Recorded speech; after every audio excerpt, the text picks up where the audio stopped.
Very very good evening all my students.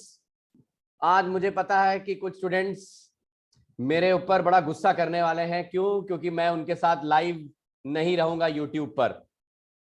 लेकिन बच्चों, मैंने ये वीडियो आप लोगों के लिए बनाया है। ये वोकैबुलरी का वीडियो है। जो एक्टिविटी हम लोग यूट्यूब पर लाइव क्लास में करने वाले थे, कोई बात नहीं, मैं ये रिकॉर्डेड वीडियो आप लोग के लिए डाल रहा हूं, जिससे कि आपकी वोकैबुलरी स्ट्रांग रहे। क्योंकि ये कुछ ऐसे क्वेश्चंस हैं जो कि आपको एग्जाम में भी मिलेंगे और डेली लाइफ में भी आप इसको यूज कर सकते हैं। तो जरा स्टार्ट करते हैं सेशन को। ओके, तो मेरे हिसाब से ये स्क्रीन आपके लिए विजिबल होगी। इसी तरीके से हम लोग लाइव क्लास में आते हैं बच्चों रोज। तो बस आज के लिए थोड़ा कुछ टेक्निकलिटीज थी और वो टेक्निकलिटीज समझ लीजिए पूरी हो गई हैं। कल से आप लोगों को प्रॉपर लाइव क्लास मिलेगी जैसे आप लोगों को मिलती हैं। चलिए जरा आज का जो सेशन है वो है वोकैबुलरी सेशन। आपके सामने सबसे पहला क्वेश्चन ये है, fill in the blanks with a suitable vocabulary. पहला question, we won't be able to maintain our competitive advantage without dash this deal। अच्छा, तीन ऑप्शंस हैं आपके पास, आपको एक ऑप्शन भरना है। इसी तरीके की एक्सरसाइजेज ये याद रखिएगा, काफी बच्चों की डिमांड आई है। मैं वोकैबुलरी के डेली सेशन स्टार्ट करने जा रहा हूं। पहले तो मैं केवल वीडियोस डालता था और आज भी मैं वही काम कर रहा हूं, लेकिन भले मैं 15 मिनट का एक सेशन वोकैबुलरी का चलाऊं, लेकिन लाइव जरूर चलाऊंगा यूट्यूब पर। सो ये वोकैबुलरी की टेंशन कई बच्चों की खत्म होने वाली है। So let's start with the first question. We won't be able to maintain our competitive advantage without dash this deal।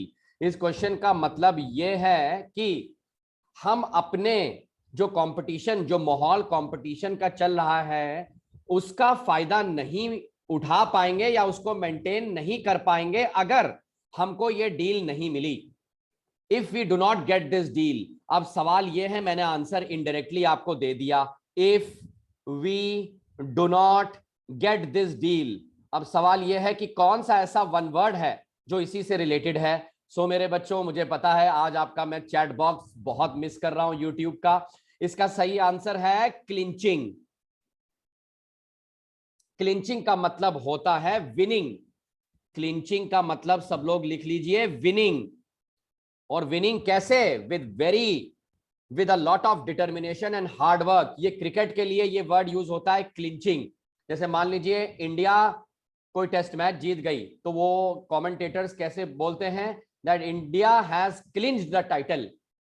समझे ना? तो छीन लेना जैसा होता है। इंग्लिश का मीनिंग इसका होता है विनिंग। तो भाई ऑप्शन ए और सी नहीं होंगे, लेकिन फिर भी मैं आपको ऑप्शन ए और सी का मीनिंग बता देता हूं। कल्मिनेटिंग का मतलब होता है रीचिंग द हाईएस्ट पॉइंट। इसका कोई लेना देना नहीं इस क्वेश्चन में, क्योंकि यहां पर डील पकड़ने की बात हो रही है, जीतने की बात हो रही है।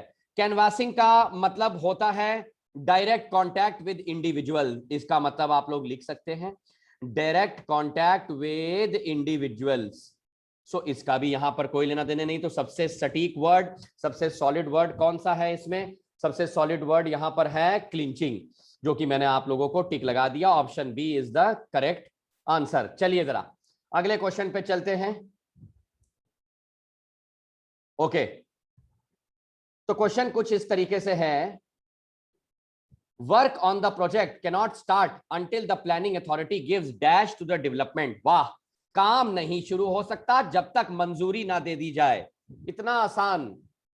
मंजूरी, कंसेंट, इसकी हिंदी होती है मंजूरी और इसकी इंग्लिश होती है अग्रीमेंट, जिसको हम लोग कहते हैं हां में हां भरना, कंसेंट देना, एग्रीमेंट। अब आप कहेंगे सर ऑप्शन बी तो सही है, ऑप्शन ए और सी का मतलब? ऑप्शन ए और सी का मतलब, कंप्लायंस का मतलब होता है जब हम किसी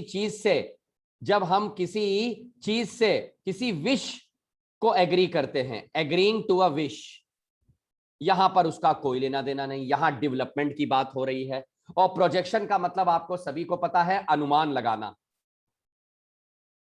समझे ना, एंटीसिपेशन, एंटीसिपेट मतलब प्रोजेक्ट करना। इंडिया अगर अपनी जीडीपी को प्रोजेक्ट कर रही है 6%, तो उसका मतलब यहां पर हुआ प्रोजेक्शन।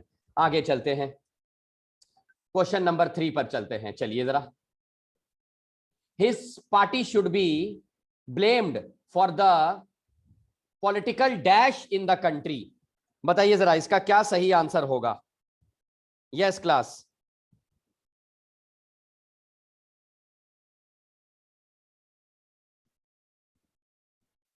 मैं बता देता हूं। His party should be blame for the political dash in the country. मुझे पता है जो लोग देख रहे होंगे वो बहुत ही ज्यादा एक्साइटेड होंगे कि कब सर की लाइव क्लास आएगी और कब हम लोग चैट बॉक्स में भेजेंगे। भाई बहुत ही अच्छा सेंटेंस है और बहुत अच्छे वोकैबुलरी के वर्ड्स लिखे हैं। तो जरा स्टेलमेट का मतलब देखते हैं कि क्या होता है। स्टेलमेट का मतलब होता है जब आपकी तरक्की में ऑपोजिशन पार्टीज बाधा डालें। बिल्कुल यहां फिट हो रहा है। The correct answer over here vocabulary stalemate.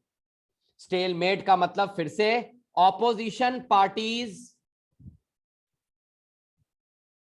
will interfere in the growth। इसका मतलब स्टेलमेट का मतलब हुआ मतलब they will stop the progress of the party. Revival का मतलब होता है फिर से जिंदा होना, रिवाइव। मेरी बात समझे ना, टू बी चार्ज्ड अगेन। जैसे वो खाते हो ना आप लोग रिवाइटल एनर्जी के लिए, री एनर्जाइज, इसका मतलब होता है री एनर्जाइज। डीवैल्यूएशन का मतलब होता है अंडर वैल्यू करना कोई चीज। तो ये इसका कोई दोनों चीजों का, दोनों शब्दों का कोई लेना देना नहीं। यहां पर ऑप्शन ए आएगा स्टेलमेट। चलिए जरा अगले क्वेश्चन पे चलते हैं। बहुत अच्छा question. Dash by her friends, dash by her friends comma she lost all hope. वाह, मतलब अपने दोस्तों से, फिर से समझिए, अपने दोस्तों से एकदम अलग हो गई, दोस्तों ने उसको अकेला कर दिया। तो भाई साहब इनमें से आपको कोई ऐसा शब्द यूज करना है जिसका मतलब होता है डेजर्टेड। चलिए ढूंढिए जरा, देखें कहां आप ढूंढेंगे डेजर्टेड। डेजर्टेड का मतलब होता है किसी को एकदम बंजर छोड़ देना। तो मेरे बच्चों यहां पर सही ऑप्शन है forsaken bye her friends comma she lost all hope. Forsaken का मतलब लिखिए डेजर्टेड। जिस तरीके से रेगिस्तान में कोई नहीं होता वैसे इस दोस्त का भी बेचारे का कोई नहीं। अब फॉरबिडन का मतलब समझिए क्या होता है। इसका मतलब होता है नॉट अलाउड, लिख लीजिए नॉट अलाउड, यहां पर कोई नहीं आएगा वोकैबुलरी।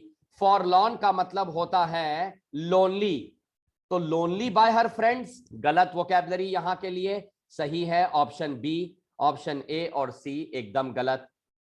समझ गए। तो मैं लिमिटेड आज क्वेश्चन करा रहा हूं, ये आज का आखिरी क्वेश्चन, बहुत ही अच्छा। More research needs to be done in how to dash conservation needs with growing demand for natural resources. बताइए कौन सी वोकैबुलरी आप भरेंगे। यस बोलिए।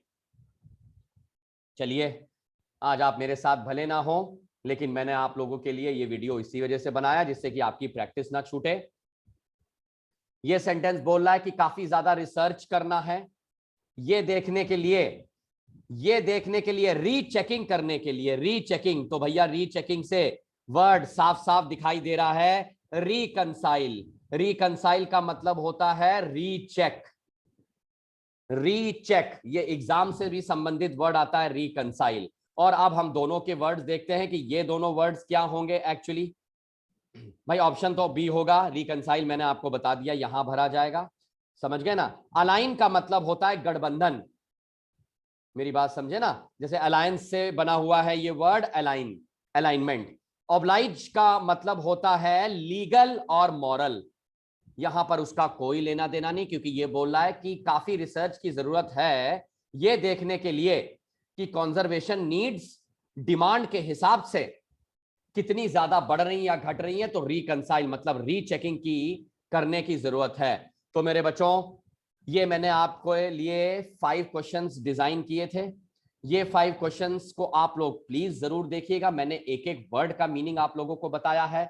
और कल तरुण सर आप लोगों के साथ लाइव जरूर रहेंगे, उसकी पोस्टिंग सुबह ही हो जाएगी। टाइम के साथ मैं पोस्टिंग करूंगा, प्लीज टाइम का विशेष ध्यान दीजिएगा जब भी थंबनेल में मैं पोस्ट करूं। थैंक यू सो मच बच्चों आज के लिए। May God bless you all, good night, take care, God bless you all.